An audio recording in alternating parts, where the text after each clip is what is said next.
You're watching FilmFad.com, and we're counting down the top 10 actors who've played multiple comic book characters. I'm Batman. That's right. While some actors only get lucky enough to be in one comic book movie. I know, right?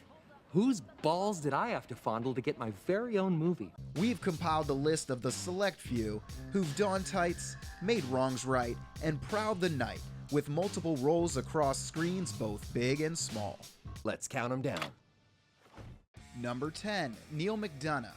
In 2011, McDonough joined the early phase of the MCU as Timothy Dum Dum Dugan in Captain America: The First Avenger. As one of Cap's inner circle, Dum Dum makes guest appearances on Agents of S.H.I.E.L.D. in 2014 and Agent Carter in 2015. This is where things turn dark for McDonough, Damien dark to be exact, as he switches from Disney's Marvel to Warner's DC, joining CW's Arrow as an emerging villain. Dark even makes guest appearances on The Flash in 2016 and returns to CW for Legends of Tomorrow through 2017.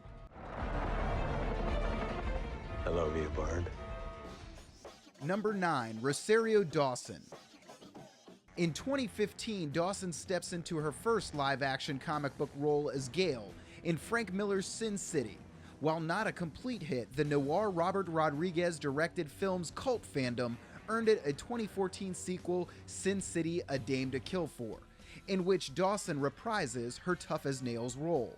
In 2015, Dawson boards the fledgling Netflix Marvel project for Daredevil as Claire Temple, also known as Night Nurse. The extreme success of the series brought Jessica Jones and Luke Cage, in which Dawson is seen playing a larger role. Already billed as a regular for the upcoming Netflix super team-up The Defenders, fans can expect to see a lot more Claire Temple in the future. Number 8, Danny Huston. Some guys are just bad guys, and some guys just play them. Danny Huston is no stranger to the villain role. In 2007, he plays the vampire Marlow in the adaptation of graphic novel 30 Days of Night. With an insatiable thirst for blood, Huston returns to the big screen in 2009, this time as the hateful Stryker in the disastrous spin-off X-Men Origins Wolverine. In 2017, Huston will keep his reign of comic book villainy rolling as he steps into the big-time baddie role for DCEU's much-anticipated Wonder Woman. Number 7, Jim Carrey. With a personality as animated as his, it's no surprise old Rubberface has had his fair share of comic book roles. Sandwiched between his hat trick of career-starting consecutive hits, Ace Ventura and Dumb and Dumber, Carrey's first entry into his comic book filmography was as lowly bank teller Stanley Ipkiss turned mischievous green-faced hero for 1994's The Mask. In '95, Carrey swaps a green face for a green jumpsuit as he takes on Edward Nygma, aka the Riddler, in Batman Forever, a preamble to the demise of the '90s Batman film era. After almost 2 decades of downtime, Carrey returns to the comic book movie medium in 2013 as General Stars and Stripes for the hyper-violent Kick-Ass 2, a film which Carrey boycotted pre-release due to growing concerns over the film's message on gun violence. Ladies first. You will not shoot me. Number 6, Ray Stevenson. From gritty to gluttonous, Ray Stevenson starts his foray into comic book films as the vendetta-seeking one-man army Frank Castle in the 2008 Punisher Warzone. While the film certainly had an impressive on-screen body count, it didn't have the same impressive results in theaters. It was, however, enough to land Stevenson a more stout role in 2011 as one of Thor's most trusted companions, Volstagg of the Warriors 3. The ravenous Volstagg returns in Thor: The Dark World in 2013. It is uncertain as to whether or not we will see the jovial, mustachioed warrior in the upcoming trilogy topper, Thor Ragnarok. An axe! Victory was ours! Number 5, Tommy Lee Jones. From fighting aliens to leading armies, Tommy Lee Jones has appeared in 3 comic book projects. In 1995, Jones plays 2 roles in one, or 1 role of 2 for his first comic book film as Harvey Dent turned Dark Knight villain Two-Face in Batman Forever.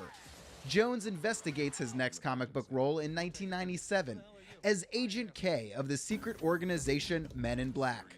The success of the franchise would turn trilogy with Men in Black 2 in 2002 and Men in Black 3 in 2012. Before fully hanging up his black suit and tie, Jones joins the fledgling MCU in 2011 as Colonel Chester Phillips for Captain America: The First Avenger. With rumors of a Men in Black 21 Jump Street crossover, the potential for a future K sighting is slim, but not unlikely. How the hell do I know what I don't know? Number 4, Chris Evans. While Chris Evans will certainly go down as an icon of modern superhero moviedom, his comic book movie career had quite the stormy start. Care to join me? Johnny Storm, to be exact. Evans slips into a blue jumpsuit, joining Marvel's most adventurous superhero family as the Human Torch for Fox's Fantastic Four. While campy and not as refined as Disney's Marvel movies, the hothead Evans reprises his brotherly role in 2007 for Fantastic Four: Rise of the Silver Surfer. In 2010, Evans returns to the big screen as jealous ex-boyfriend Lucas Lee for Scott Pilgrim vs. the World. A year later, he returns to Marvel, this time under Disney's wing, as the patriotic central character Steve Rogers for Captain America: The First Avenger in 2011. As the MCU charges forward, so does Evans' role reprisal of the do-good captain for Avengers in 2012, Captain America: The Winter Soldier in 2014, Avengers: Age of Ultron in 2015, Captain America: Civil War in 2016, and is slated to return to the big screen in 2018 for Avengers: Infinity War. With 3 memorable roles spread over 8 feature films, it's safe to say Evans is both a super soldier on and off screen. Language. Number 3, Josh Brolin. While Josh Brolin's presence in the comic book movie medium is firm, with 4 roles spread over 6 and potentially 7 movies, his introduction to the genre was spellbinding in all the wrong ways. In 2010, the off-target standalone DC film Jonah Hex has Brolin saddle up as the death-reaping cowboy. In 2012, Brolin returns to the comic book genre as young Tommy Lee Jones, or should I say, young Agent K in Men in Black 3. While the franchise topper was hardly a top performer, it managed to keep Brolin on the right lists. In 2014, Brolin took a winning gamble on the experimental Guardians of the Galaxy as the villainous cosmic being Thanos. The same year, Brolin plays double again, this time taking over for Clive Owen as Dwight McCarthy in Frank Miller's Sin City: A Dame to Kill For. In 2015, Brolin steps back into purple, reviving his role as Thanos for the Avengers sequel Age of Ultron.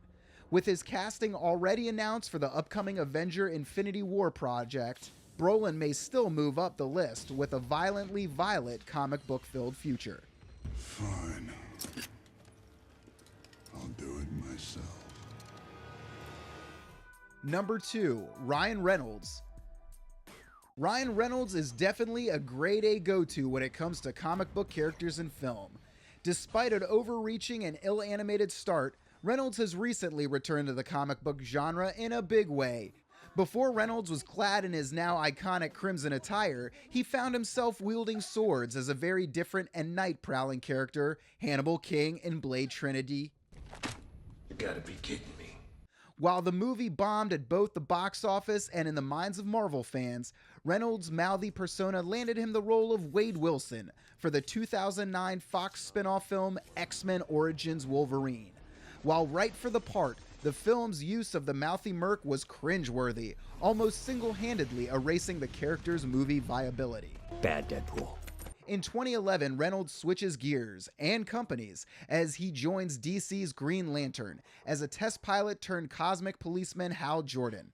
With far too much CGI and far too little substance, the over-ambitious superhero flick flopped, once again leaving Reynolds adrift with no major success in the comic book movie market. Again in 2013, Reynolds swings and misses with the adaptation of R.I.P.D. alongside comic book alum Jeff Bridges. You got to earn that. Come on. It's not until a series of fortunate events lands the infamous Deadpool test footage on the internet, which began the movement that prompted Fox to greenlight the film.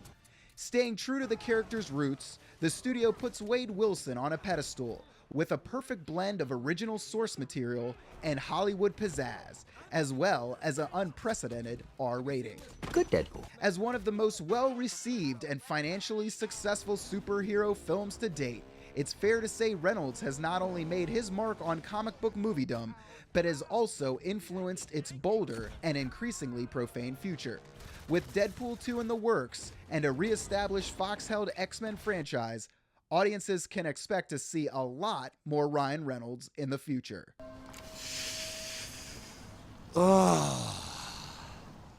Number 1. Brandon Routh. While perhaps one of the most divisive actors within the comic book movie medium, Brandon Routh is undoubtedly dedicated to the genre, with 4 unique comic book character roles spread across 3 feature films and 3 television shows. Well, maybe if you actually remembered me. Starting with the bland but reasonably successful Superman Returns in 2006, Routh was brought on to the Kryptonite Lace project, paying far too much homage to Richard Donner films and far too little attention to the wants of an ever-changing audience. While fans were less enthusiastic about his performance, Routh returned to the big screen in 2010 as the title character in the seemingly Constantine derivative Dylan Dog Dead of Night. What the hell are you? The same year, Routh joins Evans in Scott Pilgrim vs. the World as Todd Ingram.